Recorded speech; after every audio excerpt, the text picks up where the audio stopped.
మాజీ ముఖ్యమంత్రి వైఎస్ జగన్మోహన్ రెడ్డి సత్తెనపల్లి నియోజకవర్గం రెంటపాళ్ల పర్యటనలో వ్యక్తి మృతి చెందిన సంఘటన గురించి జిల్లా పోలీస్ కార్యాలయంలోని కాన్ఫరెన్స్ హాల్ నందు గుంటూరు రేంజ్ ఐజీ సర్వశ్రేష్ఠ త్రిపాఠి మరియు జిల్లా SP yes Satish Kumar media సమావేశం నిర్వహించారు. ఈ సమావేశంలో వారు మాట్లాడుతూ జగన్మోహన్ రెడ్డి రెంటపాళ్ల పర్యటన సందర్భంగా ఏటుకూరు రోడ్లో వ్యక్తిని ముందున్న ప్రైవేటు కాన్వే కారు ఢీకొందని చెప్పారు. తీవ్రంగా గాయపడిన బాధితుని జీజీహెచ్ కు హైవే పెట్రోలింగ్ పోలీసులు తరలిస్తుండగా మార్గ మధ్యలో వ్యక్తి మృతి చెందారని తెలిపారు. ఈ వ్యక్తి వెంగళైపాలెం గ్రామానికి చెందిన 53 సంవత్సరాల సింగయ్య అని గుర్తించామని చెప్పారు. మద్యం మత్తులో ఉండి వాహనం పైనుండి కింద పడినట్లు స్థానికులు చెప్పారని అన్నారు. కేసు నమోదు చేసి దర్యాప్తు ప్రారంభించామని తెలియజేశారు. ఈ రోజు ఎక్సీఎం గారు పరిగెట్టనలో సత్తెనపల్లిలో ప్లాన్ చేయడం జరిగింది పల్నాడు డిస్ట్రిక్ట్లో.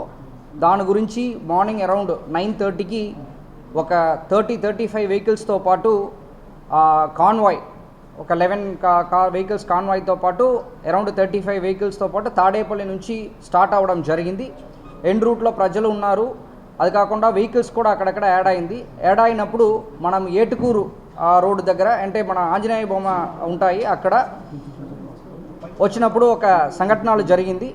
దాంట్లో ఏంటంటే మన చెల్లి సింగయ్య అనే వ్యక్తి వెంగళాయపాలెం విలేజ్ నల్లపాడు లిమిట్స్లో ఉన్న వ్యక్తి యాక్సిడెంట్లో చనిపోవడం జరిగింది. అక్కడ జరిగినది ఏంటంటే AP 26 CE 0001 అనే టాటా సఫారీ వెహికల్, అది కాన్వాయ్ భాగం కాదు, ఒక ప్రైవేట్ వెహికల్. దాంట్లో తగిలి కిందకి పడిపోయారు. దానిపైన ఆ వెహికల్ షోల్డర్లో ఎక్కడం జరిగింది. దాని తర్వాత ఆ పర్టికులర్ చెల్లి సింగయ్య అనే వ్యక్తిని సైడ్లో పెట్టడం జరిగింది. ఎవరు కూడా వాళ్ళని మళ్ళీ పట్టించుకోవట్లేదు. తర్వాత మన highway petrol police ASI Rajasekhar అనే వ్యక్తి 108కి కాల్ చేస్తూ వాళ్ళని అంబులెన్స్లో పెట్టి జీజీహెచ్ గుంటూరుకి తరలించడం జరిగింది. తీసుకొని వెళ్ళినప్పుడు వాళ్ళు బ్రాడ్ డెడ్ అని చెప్పడం జరిగింది. సో దీంట్లో ఏంటంటే మనము ఈ పర్టికులర్ సత్తెనపల్లి ప్రోగ్రామ్కి మనం 11 కాన్వాయ్ వెహికల్స్తో పాటు ప్లస్ 3 వెహికల్స్ వరకు పర్మిషన్ ఇవ్వడం జరిగింది.